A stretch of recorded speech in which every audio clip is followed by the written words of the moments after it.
کہ میڈیا اگر کرے کوئی تو ہم سیاسی کردار بن جاتے ہیں، اور سیاسی کیا تھا، ایکٹر، سیاسی ایکٹر آصف زرداری صاحب نے بنا دیا. اور اگر فوج کرے تو ظاہر ہے ماشاء اللہ وہ بڑی بری بات ہے، اور اگر عدالتیں کریں تو وہ جوڈیشل ایکٹیویزم، جی بڑا جوڈیشل ایکٹیویزم ہے. بھائی صاحب ہمیں کوئی چوتھا طریقہ بتا دیں جس سے ملک کے حالات ہوتے ہیں تو ہم کرنے کے تیار ہیں. کہ یہ جو آج سپریم کورٹ کا فیصلہ آیا ہے 22ویں گریڈ پہ، اس سے پہلے 21ویں گریڈ کے اور 20ویں گریڈ کے 800 افسران تقریباً جو ہے نا وہ ان کی ڈیو ہو گئی ہے کہ ان کی تنزلی ہونے جا رہی ہے، اور وہ رک گیا ان کا کام، اور وہ اس پہ بھی ڈیلے کی جا رہی ہے. آج ان کے 21ویں اور 20ویں گریڈ کے بعد 22ویں گریڈ کے بھی 4 افسر جو ہے نا وہ IRS کے فارغ کر دیے گئے ہیں. اور اس میں جو مزے کی بات یہ ہے کہ جس طریقے سے جو پینما کے اندر بنیادی ہے کس طریقے سے ادارے مفلوج کیے جا رہے ہیں، اس کی ایک نئی جو ہے نا ایک تصویر آج سامنے آئی ہے کہ اس کے اندر طریقہ کار یہ ہے کہ 22ویں گریڈ کا جو بورڈ بنتا ہے اس کے اندر پرائم منسٹر چیئر کرتا ہے، اسٹیبلشمنٹ سیکرٹری بیٹھتا ہے، کیبنٹ سیکرٹری بیٹھتا ہے، principal secretary to the prime minister بیٹھتا ہے، اور جس محکمے کے ہوتے ہیں اس کا کنسرنڈ ہیڈ بیٹھتا ہے. ٹھیک ہے. تو یہ IRS کے تھے ریونیو سے ریلیٹڈ، تو اس کے اندر اصولی طور پہ جو ہے ریونیو کے جو تھے FBR کے چیئرمین ان کو بیٹھنا چاہیے تھا. وہ گئے ہوئے تھے دبئی. اچھا وہ نہیں بیٹھے، بیٹھ گئے بیچ میں جی اسحاق ڈار صاحب بیٹھ گئے. یہی تو عدالت نے پوچھا، یہ عدالت کا سوال ہے جو آپ کر رہے ہیں، میرا نہیں تھا، یہ عدالت کا تھا. ساتھ میں خواجہ ظہیر صاحب بیٹھے جو کنسرنڈ ہونے تھے، وہ دبئی چلے گئے، اور ان 2 حضرات نے بیٹھا. تو عدالت نے بھی ایگزیکٹلی پوچھا کہ جناب اس بورڈ میں یہ کیا ہے، معاف کیجئے گا یہ بیسیکلی وہ بٹ برادری بیٹھ کے نا آپس میں، وہ بھی خواجہ ہیں وہ بھی خواجہ ہیں، پرائم منسٹر صاحب وہ کشمیری ایک آپس میں میٹنگ کر کے جیسے کہ باقی ساری گورنمنٹ چلتی ہے، انہوں نے کہا یہ بھی بٹ برادری بیٹھ کے فیصلہ کر لے گی. تو اس کے اندر عدالت نے پوچھا کہ جناب یہ 2 اشخاص کیسے بیٹھے تھے؟ انہوں نے کہا جی وہ پرائم منسٹر کی وہ تھی، انہوں نے کہا ان کو بلا لو. انہوں نے کہا نہیں پرائم منسٹر ہیں، ٹھیک ہے بڑی ان کی ڈسکریشن ہوتی ہے، مگر کوئی رول بتائیں جس کے تحت یہ 2 لوگ اس میٹنگ میں بیٹھے ہوئے تھے. وہ ظاہر ہے وہ ابھی تک وہ عدالت کو نہیں بتایا گیا، جس کی وجہ سے پھر یہ سارا مین ایک ریزن جو بنا جس کے اندر وہ والا تھا. اور ساتھ میں ان کے پاس کوئی جواب نہیں تھا کہ کیوں بیٹھے ہوئے تھے اور کس رول کے تحت بیٹھے تھے، وہ والا چل رہا ہے. پھر انہوں نے کہا جناب یہ جو کنسرنڈ جس آدمی کے محکمے کے انچارج ہے اس سے ریلیٹڈ 22 لوگوں کا فیصلہ ہونا تھا، ان میں سے 4 کو آپ نے پروموٹ کرنا ہے، تو ان کو ان کا ورژن ضروری تھا. ان کا جو ان سے ٹیلی فون کے اوپر ورژن لے لیا تھا. ان کے جی 22 بندوں کی فائلیں، ظاہر ہے ہر ایک انسان کی فائل ہوتی ہے اور وہ جو ہے پیش کی جاتی ہے، وہ آپ نے 22 فائلوں کے اوپر پرائم منسٹر نے دبئی میں سفر کرتے ہوئے ان کا ورژن لیا. اب کہانی دیکھیں نا، اور یہ پٹیشن تھی بڑی دلیر خاتون ہے رانا احمد صاحبہ جنہوں نے یہ کیا. بریک لے لیں، میں ان کی داد دیتا ہوں کیا انہوں نے پٹیشن لگا اور کس زور سے یہ کیس لڑا ہے. ٹھیک ہے، بالکل اس کیس سے متعلق مزید بھی ڈیٹیلز آپ کے ساتھ شیئر کریں گے. بریک لیں گے ہمارے ساتھ.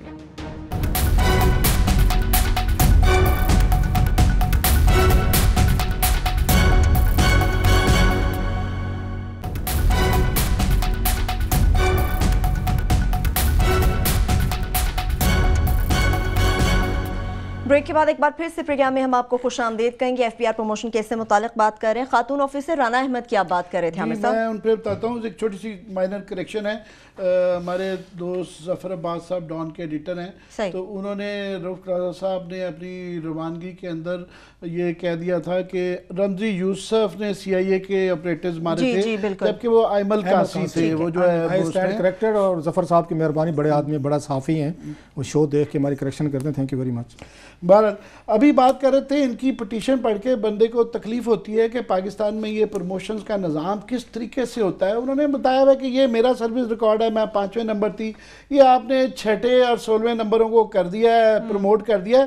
ہمیں بتا دو دیا کریں کہ وجوہات جو عدالت بھی کہہ رہی ہے کہ جس کے خلاف آبجیکشن ہے، جس کو آپ نہیں پروموٹ کرتے، ریزن دیں. خیر 22ویں گریڈ کی پرائم منسٹر کی ڈیسیشن بہت آ جاتی ہے، پر یہاں ایک یہ ہے کہ فیصلے انہوں نے پہلے کر لیے ہوتے ہیں. وہ وہاں پہ خواجہ ظہیر صاحب نے، ڈار صاحب نے، آپ صحیح کہہ رہے تھے کہ پہلے کچن کیبنٹ ہوتی تھی، اب یہ کیبنٹ، کشمیری برادری کیبنٹ ہو گئی ہے. بس کئی رہ گیا، وہ باقی چینج ہوئی ہیں چیزیں. وہ جو ہے نا تو وہ پہلے ڈیسائیڈ کر لیا ہوتا کہ انہوں نے فائل پڑھنے کا تکلف بھی نہیں کرتے. وہ ایسے ہی بیچارے بھیج دیتے ہیں.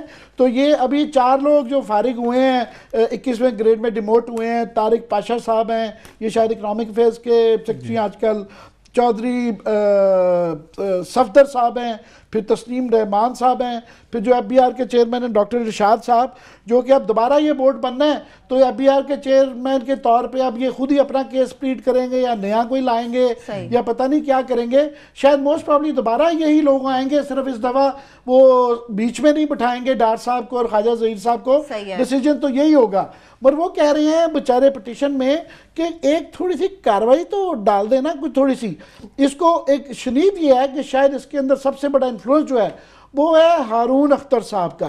اب ڈسکس کرنا تھا کچھ, وہ ہارون اختر صاحب کے اوپر ایک پوری سٹوری ہے جو ہمارے سے آج ان کا ورژن نہیں لے سکے, اس لیے وہ کل کریں گے. پر اس کیس سے ریلیٹڈ یہ ہے کہ F B R basically virtually وہ چلا رہے ہیں, یہ فیصلے کر رہے ہیں, اور ان کا ڈائریکٹلی کانفلکٹ آف انٹرسٹ آ جاتا ہے کہ وہ ایک اپنے بزنس مین ہیں, وہ باٹلرز کی کمپنی کی چلاتے ہیں, تو وہ اپنے انہوں نے پھر یہ الزام, بات کاٹ رہا ہوں, ہمارے جیسے لوگ یہ الزام جی جو سکینڈل آپ یہ لے آئے ہیں نا, کیونکہ ہم آج اس لیے نہیں شیئر کر رہے, آپ نے بڑی اچھی بات, پروفیشنل ہم ایتھکس پہ جا رہے ہیں کہ ورژن لے لیں ان کا. یہ تو بڑا ڈیمیجنگ سکینڈل ہے ہارون اختر صاحب پہ, اور وہ بیٹھ کے ایف بی آر چلا رہے ہیں اس سکینڈل کے, اس کی ڈیٹیل جب آئیں گی سارے فیصلے وہ کرتے ہیں کس نے کہاں کیا لگنا ہے. اور اس دوران انسان ان کی پرفارمنس پوچھ لے یا ان کے کریڈینشلز پوچھ لے کہ وہ اپنے ظاہر اکاؤنٹ سیٹل کر رہے ہیں, لوگ الزام لگاتے ہیں اور اپنے مخالفین کے یہ کر سکتے ہیں وہاں پہ بیٹھے ہوئے. دوسرا جو ہے یاد رہے کہ اس وقت ریونیو کی شارٹ فال 160 بلین کی ہو گئی ہے. پاکستان ایک کرائسس میں جا رہا ہے, یہ ان کی ریونیو کلیکشن ہے, پرفارمنس ہے. تو کل وہاں پہ کراچی میں کہا جی دنیا ہماری اکانومی کی تعریف کر, آپ جلتے ہیں. مجھے بھی یہی لگنے لگ گیا کلاس یہاں پہ ہم جلتے ہیں. بہرحال وہ اس میں یہ ہے کہ وہ کل باتیں کریں گے کہ ان کے آلریڈی ہائی کورٹ میں بھی جو ہے ان کی اپوائنٹمنٹ کے اوپر ایک کیس آلریڈی لگا ہوا ہے. تو کل جو ان کا ورژن لے لیں گے, ان کی بات کریں گے, مگر ان کا اوور آل ان کے personal credentials to be there, why is he there. دوسرا جناب ان کی پرفارمنس کیا رہی ہے. تو اور یہ سارا جس طریقے سے یہ ایف بی آر کو اداروں کو رن کیا جا رہا ہے, یاد رہے کہ یہ وہ موقع ہے جبکہ پینما لکھا جا رہا ہے, یہی وہ ہے. اور اس میں بھی اگین جسٹس اجاز الحسن صاحب اگین اس بینچ میں بھی تھے, وہ پینما کے اندر بھی ہیں, اور یہ خاص طور پہ وہاں یہ آتا رہا کہ نیب کچھ نہیں کر رہی, ایف بی آر کچھ نہیں کر رہا, اس لیے عدالت مجبور ہوئی ہے. تو یہ جو پوری پاکستان کی سرکاری مشینری کے ساتھ انہوں نے 3-4 سال میں کر دیا ہے کہ ان کے تمام فیصلے وہ عدالتوں سے کینسل ہوئے ہیں.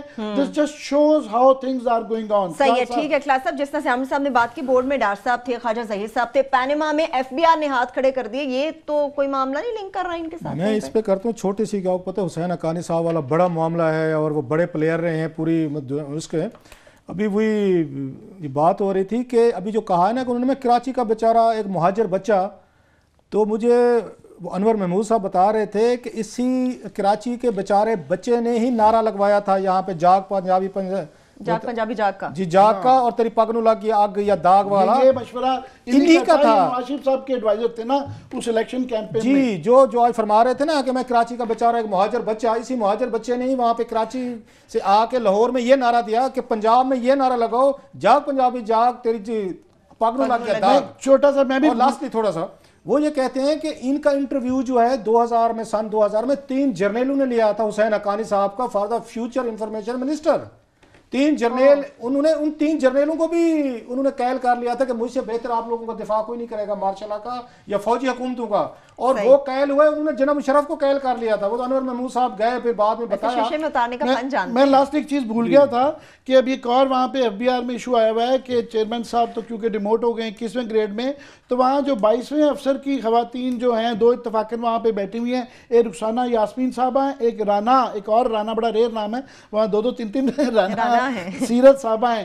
تو وہ اب سینئر افسران جونیئر کے ایک تو کام کریں گے, دوسرا یہ رخسانہ بی بی کا ہم کل پرسوں ذکر کر چکے ہیں کہ وہ آج تک 21ویں گریڈ میں جہاں تھی وہ آج بھی 22ویں کے بعد بھی وہی ہیں, کہ اچھے افسران جو ہیں وہ ان کو کھڈے لائن لگا کے رکھا ہوا ہے. اور یہ کہنے کو گو گیٹرز کیا ہیں